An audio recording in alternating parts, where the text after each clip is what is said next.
Hours after the Acting Commissioner of Police Edwin Martin said there is a need for public discussion on the Electronic Crimes Act in wake of increased fake news published online, the GBN has become a victim. On Wednesday, an article on the internet purporting to be published by Now Grenada, a local online news site, claimed that GBN's news anchor Beverly Telesford invited Prime Minister Dr. Keith Mitchell to the show to share tips on building wealth.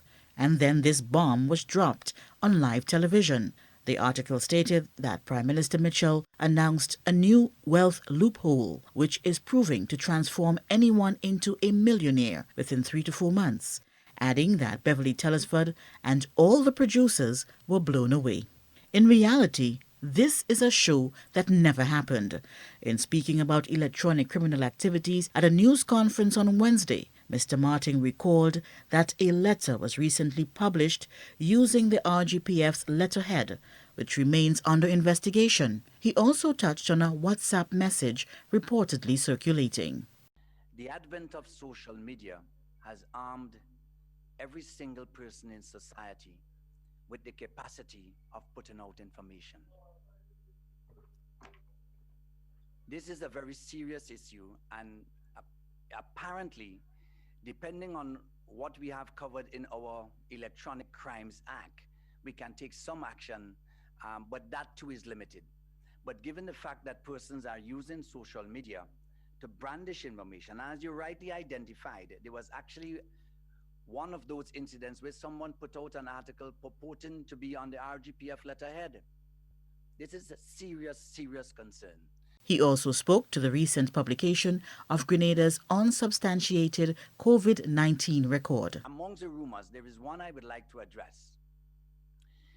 And there has been one on social media, particularly on WhatsApp, about the head of Immigration Department, which is total rubbish.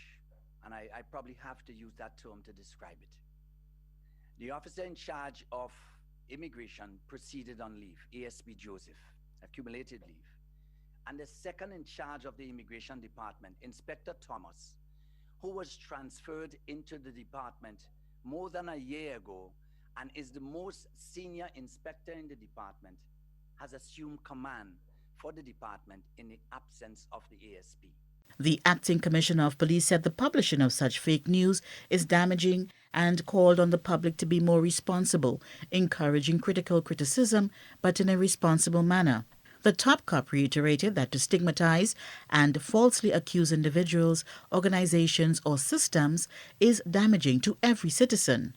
Grenada passed the Electronic Crimes Bill in 2013, which provides for the prevention and punishment of electronic crimes and for related matters. It was amended 1 year later to remove 3 controversial sections from an electronic defamation law that interest groups argued is potentially harmful to press freedom and freedom of expression. According to the Electronic Crimes Act 2013, those found guilty of sending offensive messages through electronic communication services face up to 1 year in prison and a fine of up to $100,000.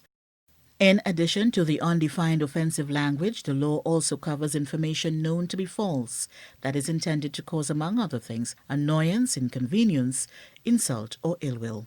Joseph McKee-Smith, GBN News.